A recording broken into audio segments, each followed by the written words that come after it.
What's up guys, it's Daisha and welcome back to my YouTube channel. So in today's video, I'm going to be talking all about college applications. That's why I titled it College Applications 101. If you're a senior, this could possibly still apply to you. I know some colleges for regular admission aren't due till like February, March, I want to say that time period around then, but specifically if you're a junior or even a sophomore, this would be like the perfect video for you because I'm going to go all into talking about college application. So I made my list again. So I made this video into 3 different sections. I did before applying, while applying, and what's accepted to those schools. So sorry if I keep looking at this list, but it literally has like all my ideas on it so I don't like forget what I'm talking about. So starting off with the before applying. So the first thing I have on here is the SAT versus ACT. If you're a senior, I'm sure you already know all about this. You probably skipped to the next part.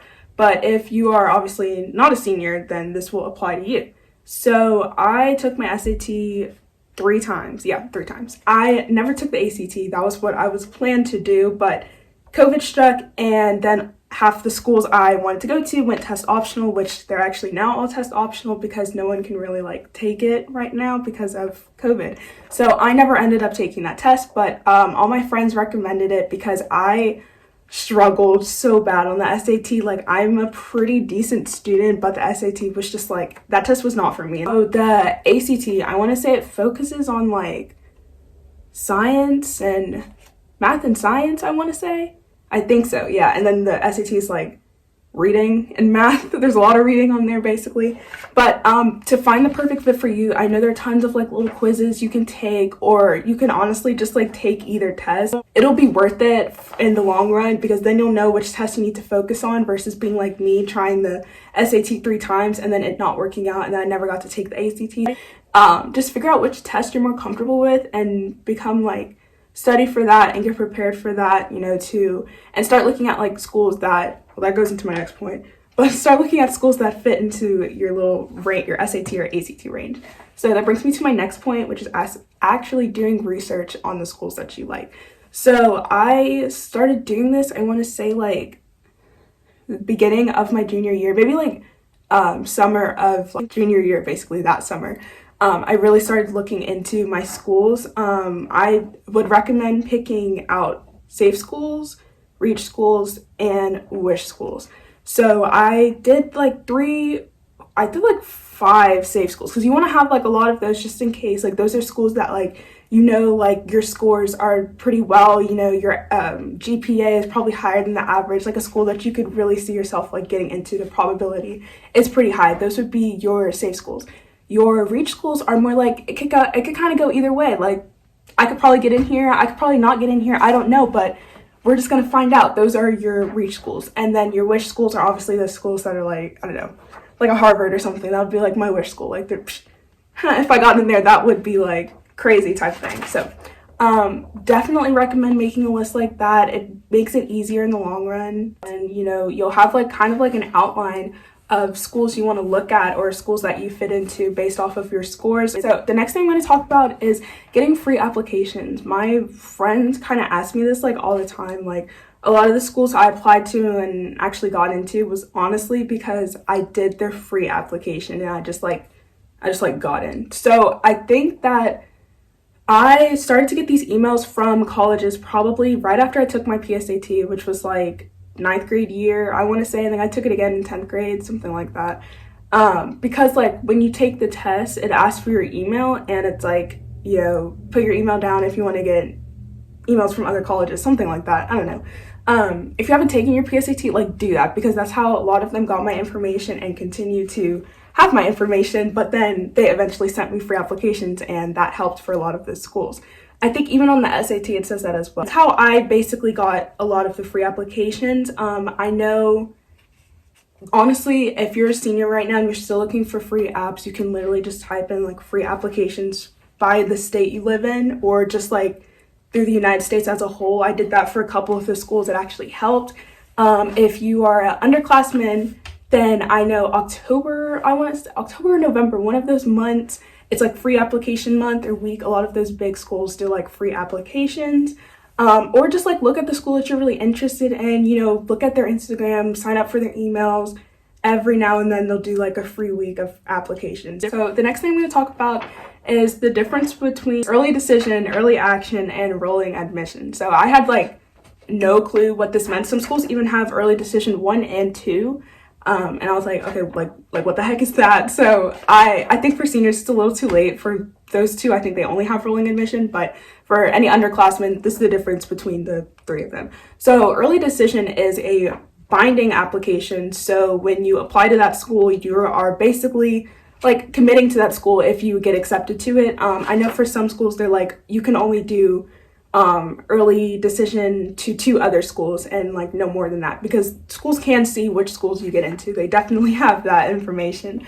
But yeah, so if there's a school like UGA, like, oh my gosh, I know I'm gonna go there, like, you know, if I get in, I'm 100% committed to going to that school, then for me, I would do early decision. I would fill out an early decision application for that, probably that school only, because I'm so committed to going there. And then once I get in, like, I automatically go there basically. Those are the earliest application dates. I don't have them like specifically, but they are before anyone else's application, because those people get accepted in first, because, you know, they want to get the people in that are like committed to go to that school, because that's money up front basically. You only fill out that application if you know for a fact you want to go to that school, or they have the early decision 2, which is basically just a second wave of that.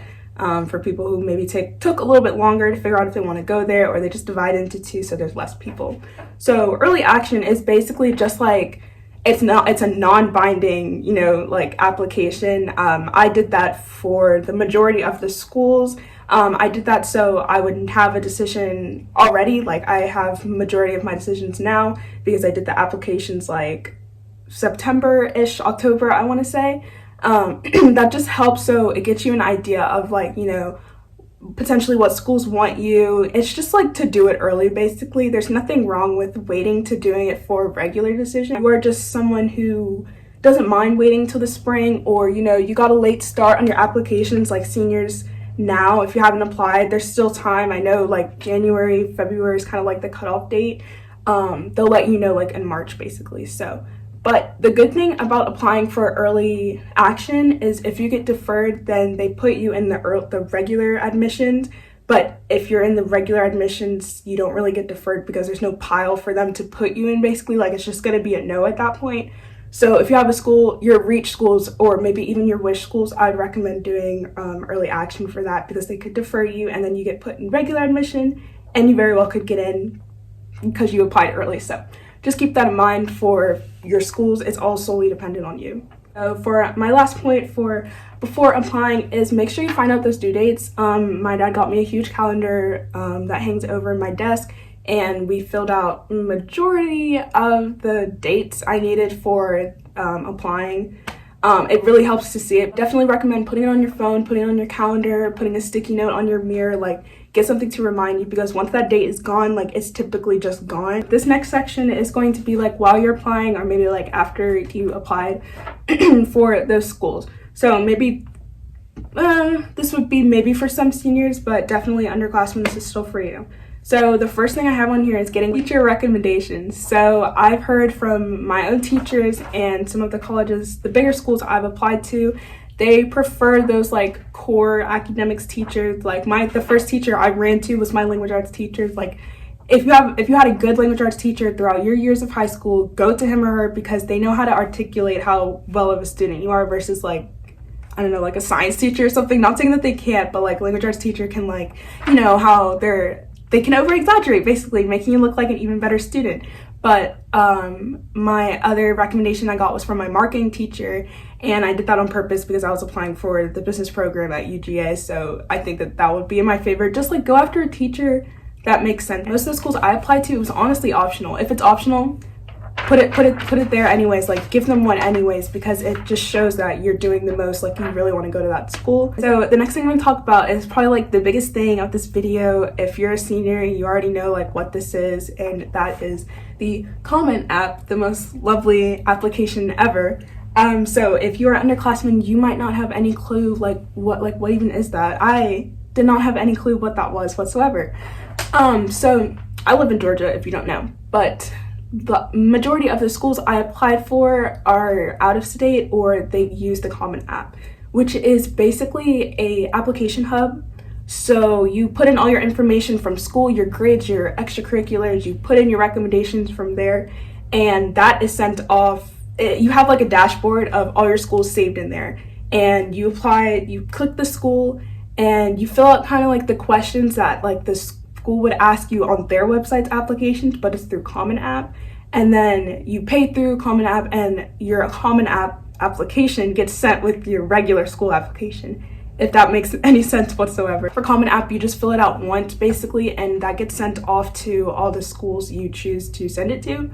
And you also pay through there. I think I said that, but yeah, you pay through Common App as well. So that brings me to my next point, which are essays. Literally so fun, like so fun. So for the Common App, I think it's just one essay you have to write. I could be wrong, it could be two, I could be just like mixing this up, but I know for a fact there's at least one that you have to write. So that's probably what took me the longest for the Common App, because I wanted, you know, the essay to be like perfect. And you're probably like, oh my god, like what do I write about? I don't know what to write about. But Common App, pretty sure they give you like 8 different rubric topics to pick from, and you write based off of that. You just find one that best suits you, that you have the most information on yourself. You want to make sure your essay is personal and it shows all your great attributes of like why you're a great student, or why that school would want you, or why you're unique from other students basically. Just write about something that sets you different from other students basically. That's what I did on my essay. Go to my next point, and that is filling out FAFSA. If you don't know what that is, it's basically just if I knew what it stood for, I would say. I will put it up on the screen because I honestly don't know, but it's basically federal financial aid for students, basically. That opens October 1st. October 1st. If you hear this like right now, like literally put it on your calendar, because you want to fill it out that day, because if you fill it out that day, like it's a first come, first served basis. The faster you fill it out, the more money you could potentially get versus people who are filling it out like now, basically. So October 1st, like put it on the calendar right now, then come back to this video, obviously. I did mine that exact date, and honestly, I'm just now hearing from some schools that just got it, and it's December 21st. So you can imagine how long it takes for schools to receive that information. Some schools won't even announce that they've received it until the new year. So you want to make sure you do that early, basically. It's all you really do. There's a section your parents fill out, there's a section that you as a student fills out. It's just about like your financial status. I want to say, I don't really know, I didn't really fill it out. And then the government determines how much, or no, the school and the government, I guess you could say, determines how much money they're going to award you for college, basically. So that's what FAFSA is. So you want to make sure you fill that out October 1st for those, probably for your safe schools for sure, for first, so they know how much money, so you know how much money you're getting if you get into that school. It will come in your information packet. The thing I'm going to talk about is scholarships. So you're like, oh my god, how do I get scholarships? You know, so far I've only gotten scholarships from direct schools. Like I haven't won any scholarships from outside of schools. But I know for a fact there are tons of websites. If you literally just look up scholarships for left-handed people, scholarships for black students, scholarships for females, scholarships for people in math, scholarships without essays, like literally there's like tons of websites. I can link a couple down below that I've used. It's just so many people applying. It's a little bit hard to win, but if you're down for that, you can win scholarships that way, because that will help, you know. Every bit of money helps. I'll talk more about like direct school scholarships when we get to the once accepted section. Okay, so the last thing I have, so let's say you finished applying to all the schools so far that, you know, your safe schools, let's say that, and you're like, okay, well, what do I do next? So what I did, I went on, I think their website, or I just looked it up directly on Instagram, and I looked for their admissions page basically, and they send reminds, updates. You could even do this before you apply, because sometimes they announce when they have free applications. So if you already have schools you know you want to apply to, go ahead and start following their Instagrams. I think some have Facebooks, but I just strictly did Instagram. And they will send dates of, like, you know, when applications are due, when applications are coming, like the time, when to check your mail for that.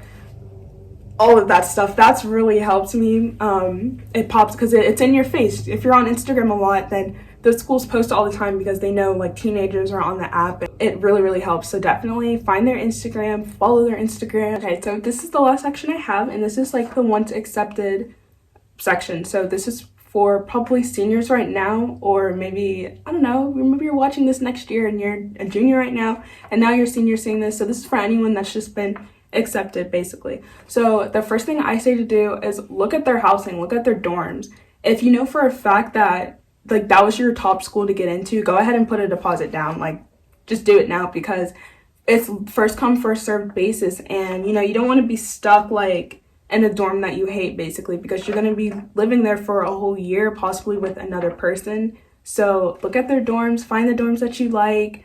Some places have like where you have to sign up for roommates, basically. Just like look into that. Once you get in, your school will send you all types of emails and reminders about that. So look into their dorms, look into how much it costs, look into the one you want to be in. So the next thing I say is look at the cost of the school. I mean, hopefully you did this before, like doing your research, but the school should send you an information packet of how much you have to pay.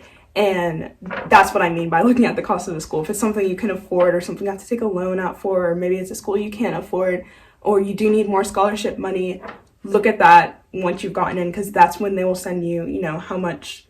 Well, actually, this goes into like the scholarships I was talking about. So for a majority of the schools I applied to, when they say, you know, how much once you figure out how much the school is, they basically sometimes give you a scholarship towards that money. So usually it's something you can renew every 4 years. They tell you how much and what type of scholarship you've gotten. And most of the schools are literally just like you get automatic consideration. I think those are considered like the merit scholarships, just based off of your grades and your extracurriculars, you know, what type of student you are. That's how you get the scholarships from that. There are also scholarships within that specific school that you can apply for and get even more money for it. So even if you feel like, oh, like I can't afford this school, look into that school's scholarships and see if it's something that you can apply for and possibly get awarded, because then those scholarships start to add up and then you subtract it from how much the actual cost of the school is. Schools are just like, oh, if you have a 3.5, you automatically get this $1,000 scholarships. Last thing I have on here is talk to your friends about it. If you got accepted to a school, honey, post that. Like, tell your friends, because that is like such a huge deal. You should feel proud of yourself, whether it was your wish school or your safe school, because that school wants you and it feels good to be wanted. So, you know, talk to your friends, figure out where they're leaning. It starts a new conversation. There could be a school you possibly left out and you're like, oh my gosh, like I want to apply there too. And then that just sparks starts the cycle over, basically, and you get to go through it all again. Okay guys, thank you so much for watching. I really hope this like video was somewhat informative. I've just been going based off of like what I've gone through this year so far, and hopefully soon I can do like which school I'm going to video soon. I just haven't heard back from all the colleges, and I haven't made a decision yet, but hopefully when I make one, I will definitely make a video for you guys, because I find this pretty interesting. So I don't know, but so yeah, I really hope that you enjoyed this video. If you did, leave it a thumbs up, and if you want to see more of me, then subscribe to my channel. Bye guys.